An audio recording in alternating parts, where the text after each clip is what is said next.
किसी और जहाँ पे लोगों की समस्या हमारी समस्या होती है और उसी के आधार पर हम काम करते हैं। सर, किस तरह का तबका आपके साथ जुड़ा हुआ है इस नगर पंचायत में? हम जब काम करते हैं तो हम तबका देखते ही नहीं, कोई गरीब है, अमीर है, हिंदू है, मुसलमान है। भगवान ने हमें जिस लायक बनाया है हम उस लायक सभी वर्गों को साथ लेकर चल रहे हैं, सबका काम होता है।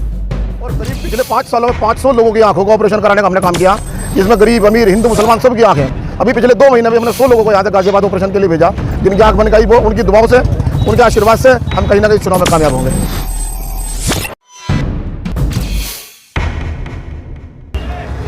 उत्तर प्रदेश में नगर निकाय चुनाव का शोर शुरू हो गया है और लोगों में तज़किरे, बहसें, तकरारें लगातार जारी हैं। उसी को कवर करने के लिए एन एक्सप्रेस आज झिंझाना नगर पंचायत में मौजूद है और यहाँ पर एक प्रत्याशी हैं जिनका नाम है आशीष मित्तल जी। आज हम लोग उन्हीं से रूबरू हैं। Welcome sir. धन्यवाद भाई साहब। सर, आज एक ट्रेंड सा चल गया है, सियासी ट्रेंड, चलो आओ चुनाव लड़ें। क्या आप उसी ट्रेंड का हिस्सा तो नहीं है? देखो भाई साहब, मैं तो राजनीतिक व्यक्ति हुई नहीं, मतलब सामाजिक व्यक्ति हूँ और पिछले 10 वर्षों से भी ज़्यादा से यहाँ समाज की सेवा कर रहा। व्यापार मंडल से हम लोग सब जुड़े हुए हैं। किसी भी व्यापारी की समस्या, किसी और जहाँ पे लोगों की समस्या हमारी समस्या होती है और उसी के आधार पर हम काम करते हैं। सर, किस तरह का तबका आपके साथ जुड़ा हुआ है इस नगर पंचायत में? हम जब काम करते हैं तो हम तबका देखते ही नहीं, कोई गरीब है, अमीर है, हिंदू है, मुसलमान है। भगवान ने हमें जिस लायक बनाया है हम उस लायक सभी वर्गों को साथ लेकर चल रहे हैं, सबका काम होता है।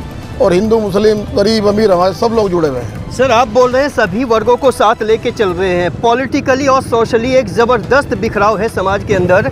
उस बिखराव को एकजुट करके कैसे सबको एक प्लेटफॉर्म पे लाएंगे सर?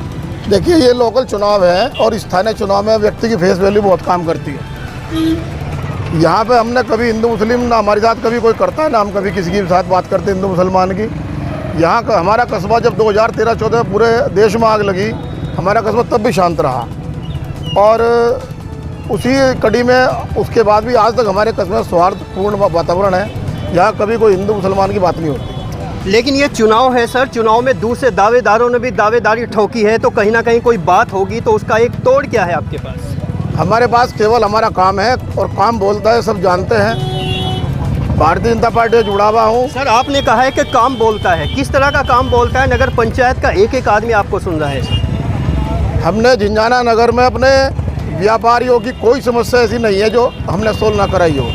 पूरे व्यापार मंडल के सहयोग से, उसमें अकेला मैं कुछ नहीं करता, सभी साथी यहाँ खड़े हैं और भी साथी हैं पूरे कस्बे के लोग जो यहाँ नहीं हैं, और सब लोग साथ रहते हैं हर कार्य में। यहाँ पे मैंने सामाजिक दृष्टि से मैं लायंस क्लब से जुड़ा हुआ हूँ और करीब पिछले 5 सालों में 500 लोगों की आंखों का ऑपरेशन कराने का हमने काम किया, जिसमें गरीब अमीर हिंदू मुसलमान सबकी आँखें। अभी पिछले 2 महीने में हमने 100 लोगों को यहाँ तक गाजियाबाद ऑपरेशन के लिए भेजा, जिनकी आँख बन गई। वो उनकी दुआओं से, उनके आशीर्वाद से हम कहीं ना कहीं चुनाव में कामयाब होंगे। सर, वो क्या खामी आपको इस नगर पंचायत में लगती है जिसको पूरा करने के लिए आपने ये सियासी कदम उठाया है सर?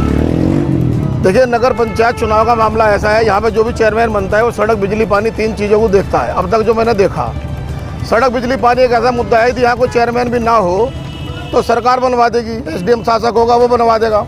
लेकिन जो यहाँ की मूलभूत सुविधाएँ हैं, आज तक हमारे कस्बे में कोई पार्क नहीं है जिसमें हमारी माताएं बहनें शाम को टहल सकें, सुबह को टहल सकें, हमारे भाई टहल सकें। कोई ओपन जिम सब जगह बना दिए, कोई नहीं है। बहुत सारे कस्बे हमारे वाईफाई से लैस हो गए। आज तक हमारे कस्बे कोई ऐसी सुविधा नहीं है, ना किसी चेयरमैन ने इन चीज़ों पर ध्यान दिया। सर, एज अ चेयरमैन आप पार्क को कैसे डेवलप करेंगे? सपोज़ आप एक जनप्रतिनिधि बनते हैं, उस पार्क को डेवलप करने का क्या आपके पास रणनीति होगी, तरीका होगा?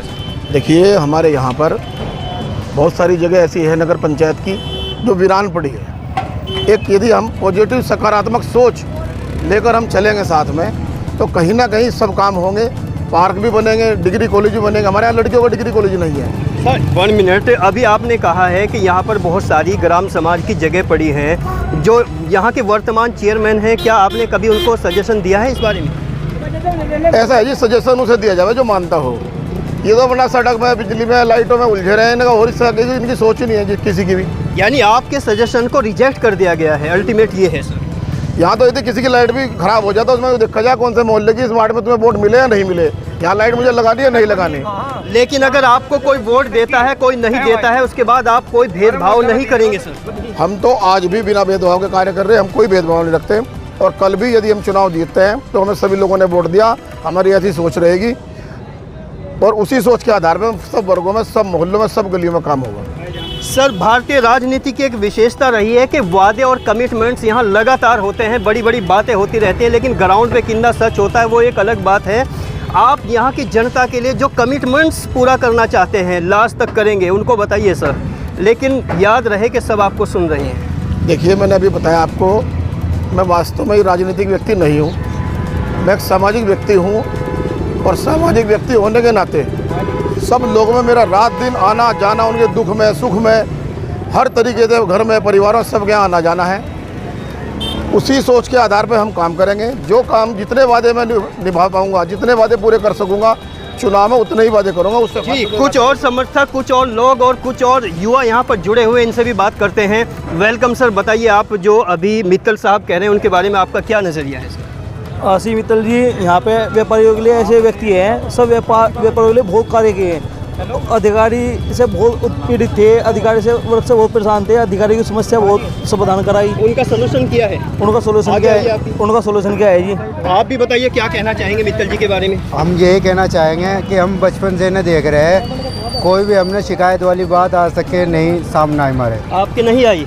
हाँ भैया, आप भी बताइए क्या कहना चाहते हैं सर, अपना नजरिया रखिए यहाँ नगर पंचायत के लिए। नगर किस तरह का बंदा होना चाहिए आपके लिए? हमारे तो भाई ये खड़े, कौन है ये? हमें तो इन्हें जिताना आशीष मित्तल जी को। आप भी हमारे तो बताइए प्रबल दावेदार है, बड़े भाई हैं आशीष मित्तल जी, हम इनके साथ, आप भी बताइए। आशीष भाई साहब के साथ हैं। जाओ चाहे बिना पार्टी का जाओ, हम तो उनके पीछे खड़े। आप बताइए बस मित्तल साहब, आप भी कुछ राय दीजिए। हम इनके साथ पूरे तन से हैं जी, हम इनके साथ रहेंगे। और कुछ लोग हैं जो दूर से खड़े हैं, दूर के फैसले शायद कुछ सही आ जाएं।